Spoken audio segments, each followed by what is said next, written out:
Estamos de vuelta. Ah, ¿te dignaste a trabajar? Sí. ¿Dónde estabas? No había mucha gente en el estudio. Había demasiada gente. Bueno, cambiamos totalmente de página porque debemos decir, como está Gabriel, Jeremías, Brisa, también hay chicos que crecen en otros contextos, con otros entornos, otras posibilidades y que a esa edad no están pensando en ganar el primer premio en robótica, sino están con un arma en la mano viendo de dónde consiguen droga. Y no estoy exagerando. Y en el último tiempo se han dado muchos, no vamos a hablar de un caso en particular, menos aún cuando hay casos que están en investigación y demás, pero ha habido un aumento en cuanto a los casos de violencia y menores con armas, menores que delinquen, menores con una violencia quizás inusitada o que en otros tiempos no se veían. ¿Qué explicación le encontramos a esto? ¿Puede estar relacionada con el consumo de las drogas? De esto vamos a hablar con un especialista, con alguien que sabe y mucho. Estoy hablando del licenciado Raúl Ontivero. ¿Cómo estás, Raúl? Bien, muy bien. Muchas gracias por la invitación. Sigue la mosca, debo decir. Está por ahí. Una mosca que nos está molestando. Sí, Está pero por bueno. Vamos a liquidar. No pasa nada. Así que, bueno, disculpa, ¿no, Vamos Raúl? a convivir mosca con hoy, ella. Vamos a tener que convivir con No ella. pasa nada. En algún momento, Raúl, te escuché decir, y fue algo que se me marcó porque tengo un hijo que cumple 10 años y la verdad que yo no me lo imagino, y hablábamos de eso en el corte, en una situación donde alguien le puede ofrecer drogas. Pero vos me habías dicho que hay chicos que comienzan a consumir a los 8 años. Claro, nosotros tenemos consultas por chicos con 8, 9, 10 años. Son con las edades más precoces que tenemos consultas por consumo de sustancias. Pero nosotros tenemos en tratamiento chicos de 14 años con cocaína, ¿está bien? La evolución de esto es, a ver, yo empecé a trabajar en adicciones en el año 92, hace 33 años. Y el perfil de quienes atendíamos eran chicos adolescentes de 17, 18 años que habían empezado a consumir marihuana a los 15. Te estoy hablando de un promedio. En aquella época que estaban 3 años consumiendo marihuana y algo habían empezado a probar cocaína, pero el perfil de la persona consumidora de cocaína en San Juan era de una persona de 25, 30 años o más y con mucho poder adquisitivo que viajaba. De ahí la cocaína se extendió muchísimo, no solo a edades menores, sino también a un mundo adulto. En estos momentos nosotros tenemos consumo de cocaína en estrictamente niños, no solo adolescentes, y tenemos consultas por ello. Raúl, ¿cómo llega a la cabecita de ese niño que a los 14 años ya está en tratamiento por consumo de cocaína a los 17 años? En la última semana hemos estado hablando, bueno, en todos los medios, ¿no?, de una noticia donde había un joven involucrado, digamos, en un hecho violento que terminó con la vida de un pequeñito, un joven de 17 años.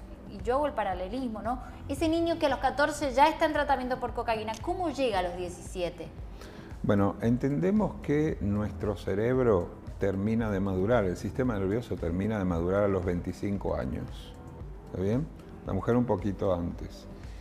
Todo lo que antes nosotros hagamos, lo que incorporemos a nuestro organismo, todo lo que nosotros hagamos de deporte, el estudio, la alimentación, ni hablar la incorporación, la ingesta de sustancias, de de neurotóxicos, de sustancias psicoactivas, va a influir en un cerebro, en un sistema nervioso que está en formación, está totalmente vulnerable y frágil.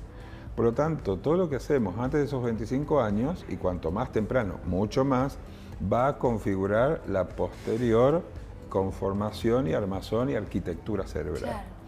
Imagínate que a los 12, 13, 14 años, un cerebro está a la mitad de su proceso de elaboración, y de su armado, de su conformación, ya está con presencia de un neurotóxico. De ahí la aparición de algunos trastornos neurológicos, psiquiátricos y trastornos de conducta. Eso le iba a preguntar, Raúl.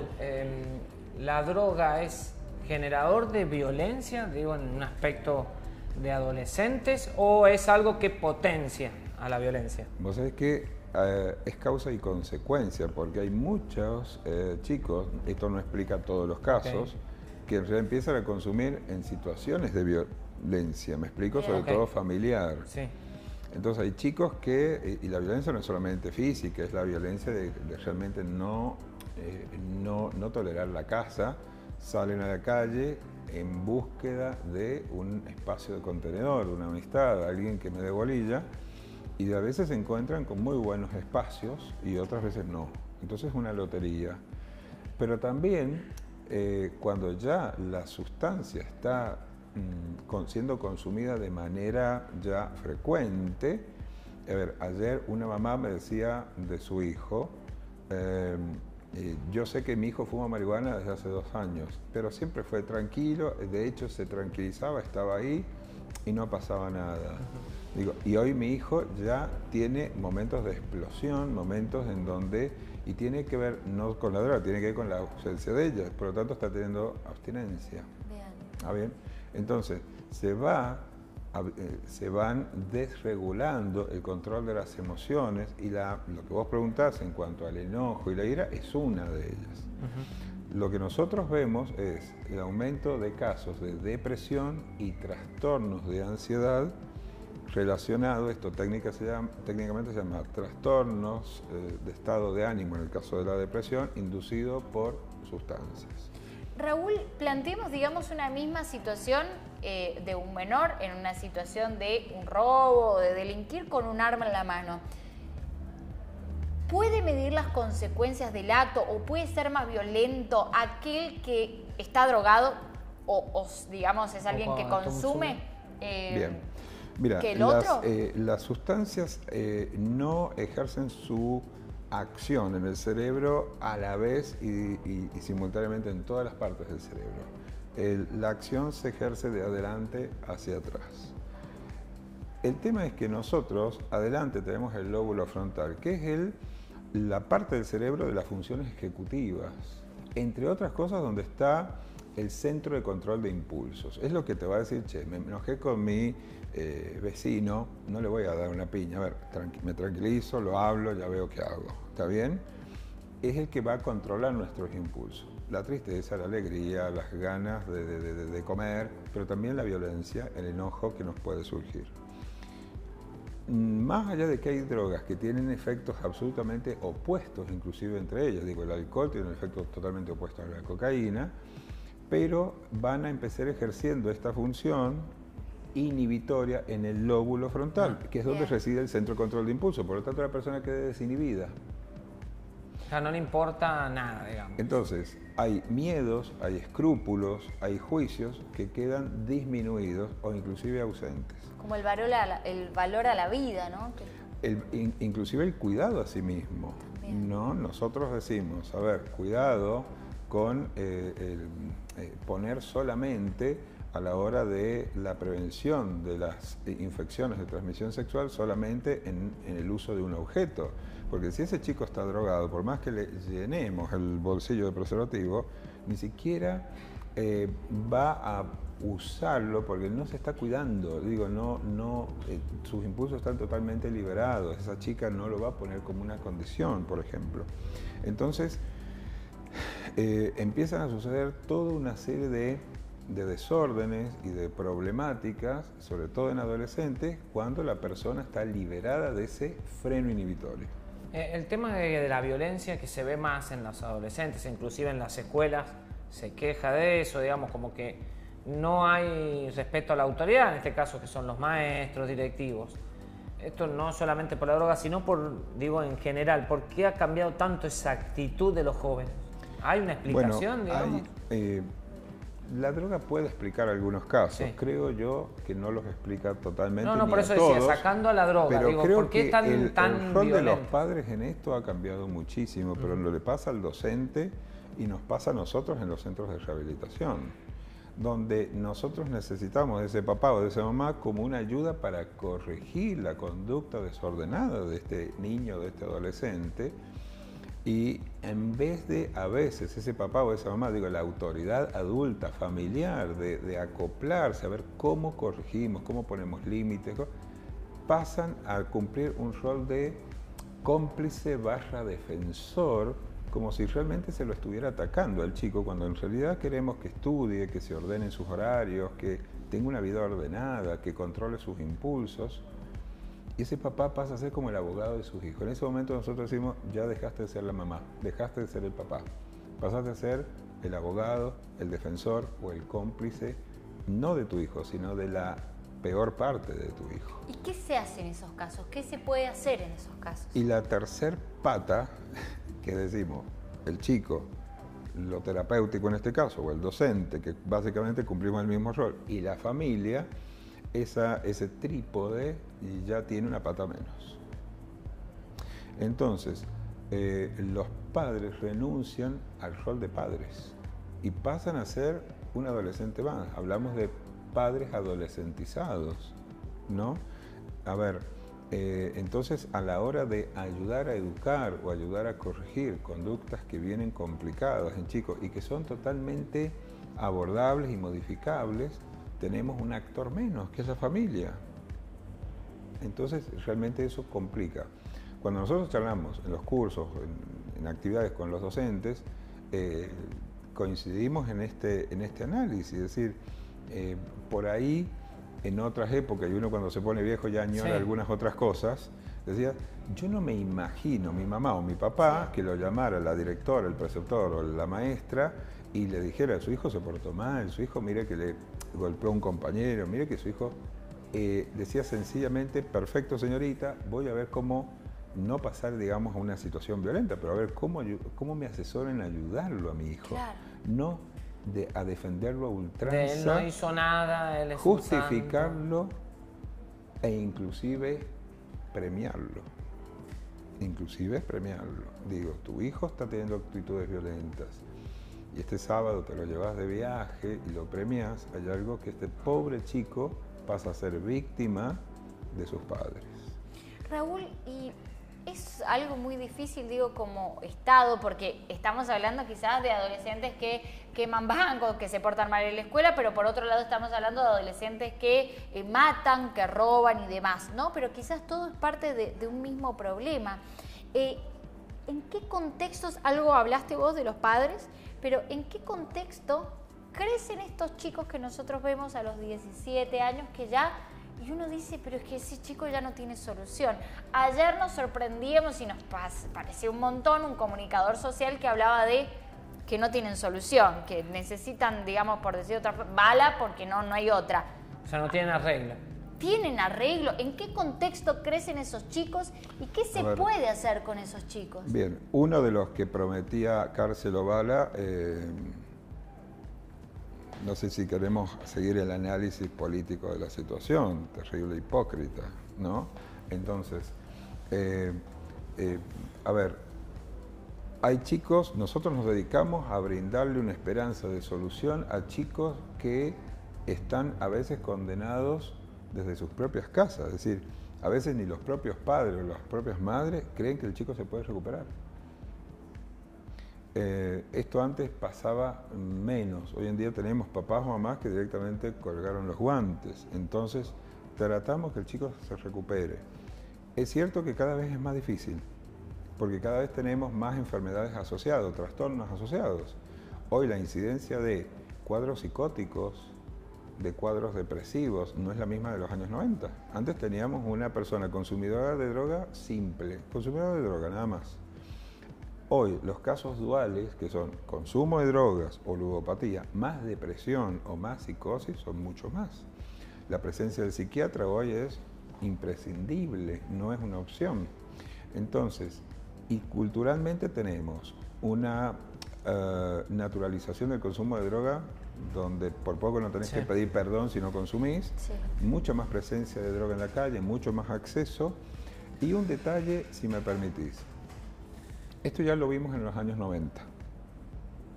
Cuando el Estado se retira del barrio, se retira del territorio, cuando el Estado se retira, ese lugar lo ocupa el narco.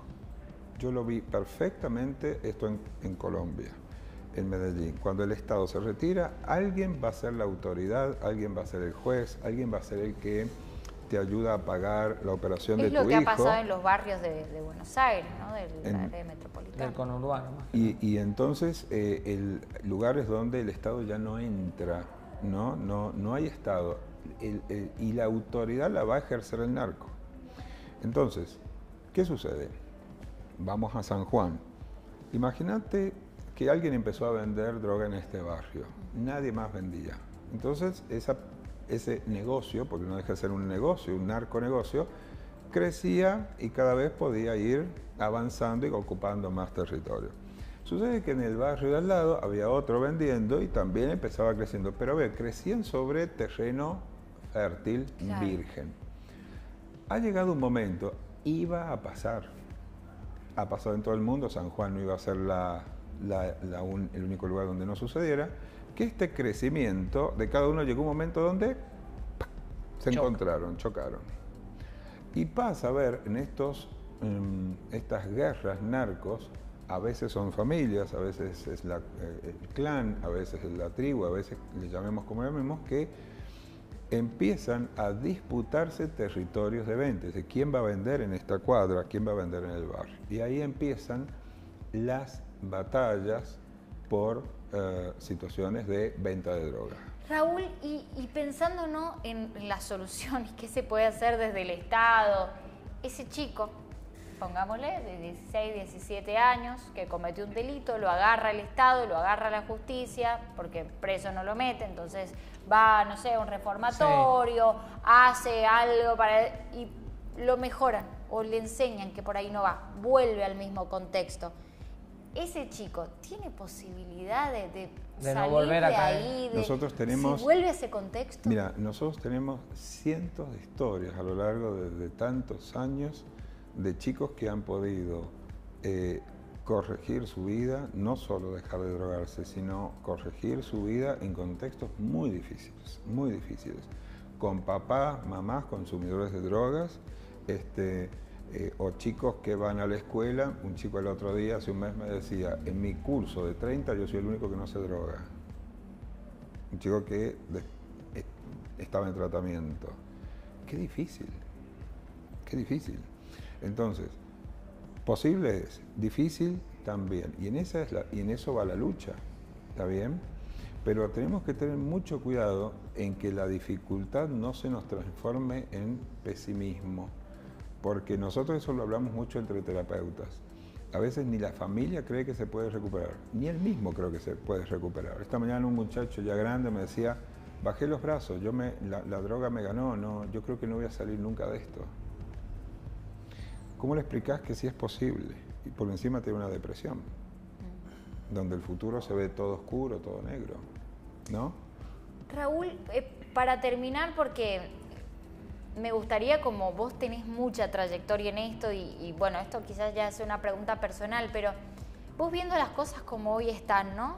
También siendo padre de chicos adolescentes, ¿a dónde vamos? ¿Tiene solución esto? Pero a corto, no, o sea, que la veamos nosotros, digo, ¿a dónde vamos? ¿Vamos a algo que va a empeorar mucho? O sea, todavía se puede contener la situación con lo que se está haciendo.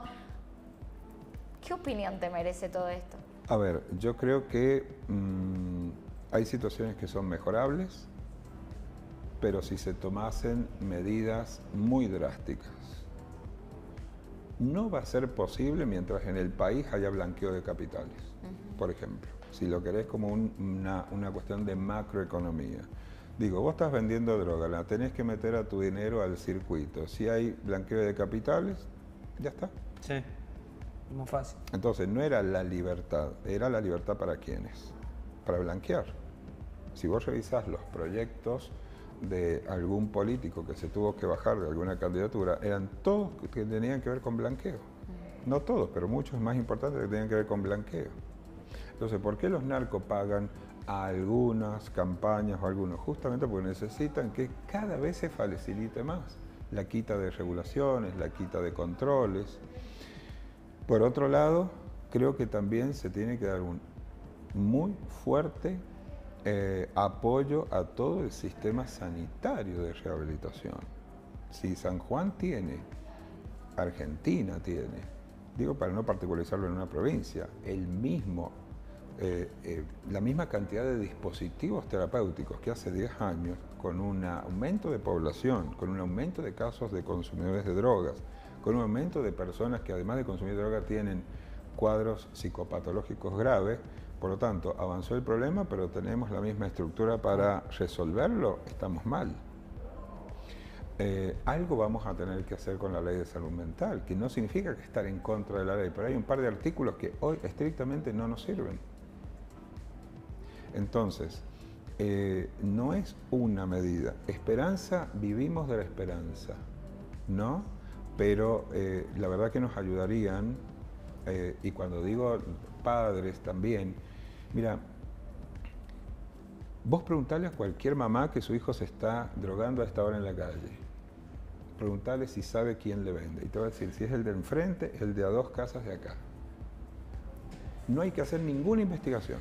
¿Y por qué no? No hay que hacer nada. Sí. Preguntale a esa mamá dónde le están vendiendo droga a su hijo y esa mamá te lo va a marcar perfectamente. ¿Por qué esa mamá no denuncia? Y todas te van a decir lo mismo. Por miedo. ¿Para qué? ¿Para qué? Una mamá me decía una vez, y no digo que esté bien o que esté mal, te digo lo que me decía una mamá, el que denuncia se denuncia. Me dice, al final es complicadísimo, pero ¿vos crees que hay que hacer una gran investigación? No. Cada mamá anda a preguntarle, sabe muy bien que le vende droga a su hijo. No, pero no hace falta a la madre, uno que anda por la calle sabe más o menos dónde se puede comprar o no. Raúl, y la última pregunta que te hago, porque bueno, ya me están haciendo señas atrás que nos hemos pasado del tiempo, pero Está bien. ¿en San Juan ha crecido mucho la droga en el último tiempo? Vos que estás, Creció en el digamos, mundo, trabajás con creció las en toda consecuencias. Argentina. No. Porque viste que a veces, te lo pregunto, porque a veces los sanjuaninos pensamos, bueno, hay inseguridad en otros lados, pero acá en San Juan todavía vivimos tranquilos. Hay droga en otros lados, pero acá en San Juan todavía no. ¿Cómo estamos acá en San Juan? Desde ya que San Juan todavía no tiene los índices de violencia como otras ciudades de Argentina o del mundo, por supuesto, pero estamos obligados a pensar la progresión de esto, ¿no? Estos tiroteos, estas peleas barriales, son peleas narcos. Muchas veces estas peleas entre hinchadas en los clubes, yo puedo entender que 2 hinchadas rivales de clubes rivales puedan pelearse por la pasión futbolística. Ahora, 2 bandas del mismo club, ¿por qué se pelean? Y es por quién vende la droga en el club, en el partido, en la popular y en la platea. Sí. Raúl, te agradecemos un montón tu visita, que nos pintes el panorama, que nos informes y nos cuentes lo que está pasando, ¿no? Por abajo, porque muchas veces no lo conocemos. Así que te agradezco un montón. Un gusto como siempre. Palabra más que autorizada, Raúl Ontiveros. Luego, las notas siempre de Raúl son muy interesantes, las desglosamos y las subimos a nuestras redes sociales para que las veas, para que las compartas y demás. Hemos llegado al final del programa, les agradecemos muchísimo que nos hayan acompañado y los esperamos mañana a las 17. Como ya sabés, yo te invito. Y yo también. Chao, chao.